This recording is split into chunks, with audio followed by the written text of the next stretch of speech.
Okay, welcome back to the Mental Toughness Podcast. I'm your host, Steve Siebold, and this episode is brought to you by the Mental Toughness University for entrepreneurs and success coaches. Check out SieboldNetwork.com, our online store. It's a membership site for people building businesses and coaching people in mental toughness. We have all these videos, all this training on there on this membership site. It's very inexpensive. It's $97 a month, and you get all this training that we sold to major corporations for millions of dollars over 2 decades. So check that out. It'll make a huge difference getting all this training on video. Really cutting edge stuff. Okay, so today I want to talk to the parents of athletes. All right. If you're a parent, or you're going to be a parent at some point, or maybe you're a young person and maybe you're in high school or college and you're a competitive athlete and you've got parents who love to be over involved in your sport. Okay. So this is a message to parents. Now, I will tell you, as an athlete growing up from age 6 to age 18, I traveled all over the world playing tennis. I played Division I college tennis, and then I played pro for 2 years. And then, of course, I became a coach of young players, professional players, all kinds of athletes after that. So I have seen on both sides of the fence, the parents, my own parents, and the way they behaved, when I was growing up as an athlete, and then of course all the parents that were around me when I trained on the national junior tennis circuit, and all the craziness that went along with that, and then as a coach, I saw tons of them too. Everyone from Richard Williams and Venus and Serena's father and mother, all the way to Capriati's parents. And a lot less of other famous, how many, so many people out there. Monica Seles, the tennis player, mostly tennis players in terms of close, interactions with the parents. But I could give you stories you wouldn't believe. But the bottom line is this: if you're going to be, I'm going to speak directly for a second here to the parents. Okay, here's what I recommend as an athlete, both as an athlete and as a coach. Okay, here's your job as a parent: be a parent, not a coach. If you saw the movie King Richard about Venus and Serena Williams, father Richard Williams, most of the things he did you would never want to do. He was a nightmare tennis parent. Okay, now granted, he was focused and he helped them get out of a bad neighborhood and helped them develop, and that's all great. And they made a movie out of it, and I thought it was a very, very good movie. Will Smith was really good in the movie as well, and he won the Academy Award for it, which was great. But the bottom line is he did almost everything wrong. He had no idea what he was doing. He had phenoms on his hands. You couldn't almost screw that up no matter who you were. He did a lot of things wrong. He was way, way, way too involved. You do not want to get over involved in your kids' sports. It's wrong. You're going to screw them up, and you're going to, more important than screwing them up in some way for the sport, is you're going to ruin the joy that comes along with competition. Look, I know a lot of people think, oh, my kid is so gifted, they're going to be a pro, fill in the blank sport. Let me give you some objective reality. The odds of that are horrible. I don't care how talented they are, okay?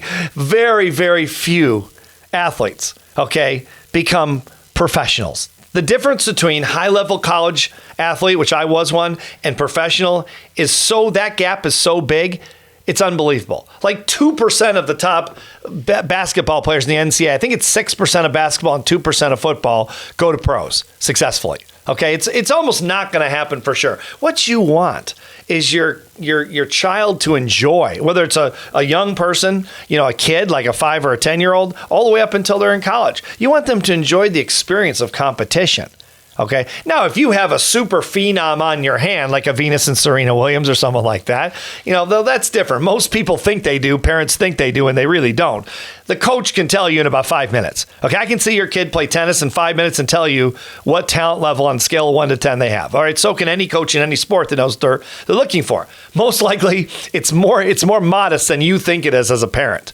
I know you think they're the greatest thing in the world because you're your kid, and every parent does. But most likely, they're not as talented as you think they are. So you want them to enjoy the sport, and if possible, for a lifetime, like tennis and golf.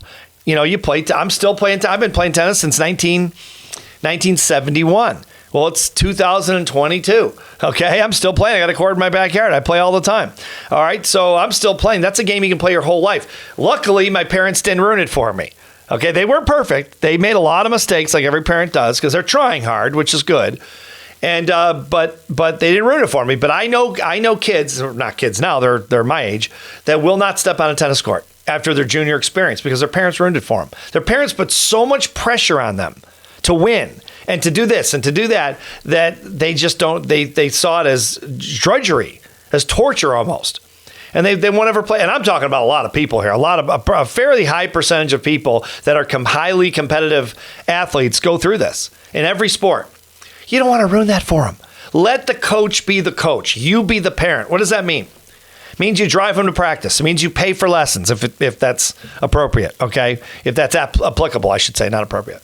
If it's applicable, pay for the lessons, pay for the equipment, whatever you have to do. Be supportive, be encouraging. When they lose, take them out for ice cream and tell them it's only a game. It's not going to change the world, all right? No one died.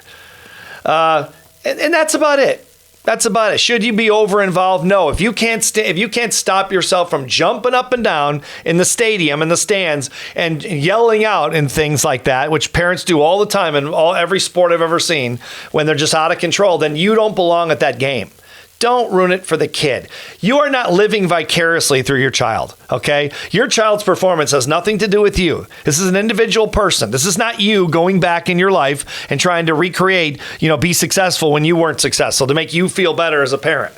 Okay? I know I'm hitting some of you hard with this. I know, because I watched parents for a long time. I am personally not a parent. Okay? So I don't get that feeling, but I can project it, I think, a little bit, and just realize that be a professional parent. Don't be an amateur. Amateur parents just spout off, and they typically don't know what they're talking about.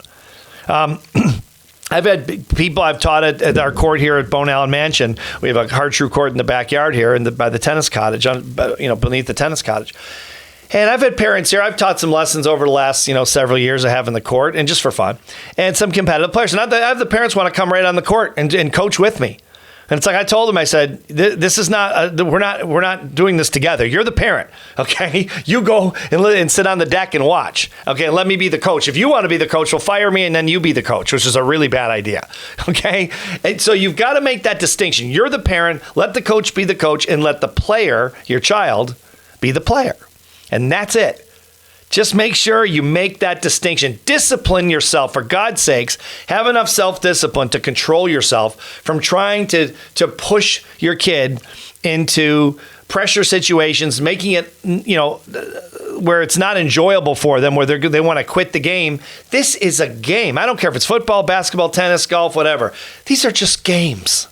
These are games. They're like Monopoly or cards. They're physical games, but they're games. This is not a war. This is not a business, okay? This is for fun. This is for exercise. This is to learn principles of life, like persistence and goal setting and focus and concentration and those kinds of, that's what you want them to take away. I mean, I learned a ton from my tennis experience. I became a self-made millionaire at a very young age because of what I learned in tennis. Not because of tennis. I didn't do it in tennis. But because of the discipline, the concentration, the focus that my friends in my neighborhood never had because they never learned it, because I learned it on a tennis court. I learned to be mentally tough because you're alone in tennis.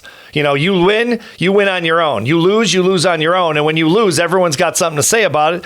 And then including your parents, typically, mine usually did, have something to say. They weren't bad, but they had their moments, like every other parent does, that cares. And I went in my room and I had to sit there and I had to reconcile it. I had to go through that. And if I couldn't get that right in my head and live with it myself, then I couldn't have continued in the sport. And you learn to rely on yourself if it's done right in sports. If you have a good experience, I learned to rely on myself. I learned not to need a lot of people and not to seek approval of other people because I didn't get it when I lost. And I learned to seek my own approval, not the approval of others. These are the lessons that create successful people, not just successful junior athletes.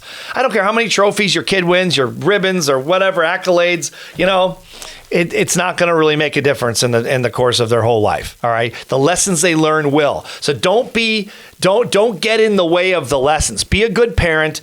Do the things you need to do. Be encouraging, be supportive, and get out of their way and let them have fun. That's the major thing. Let them enjoy the experience. Okay. Thanks for watching watching and listening, or listening and watching both. And we'll see you on the next episode.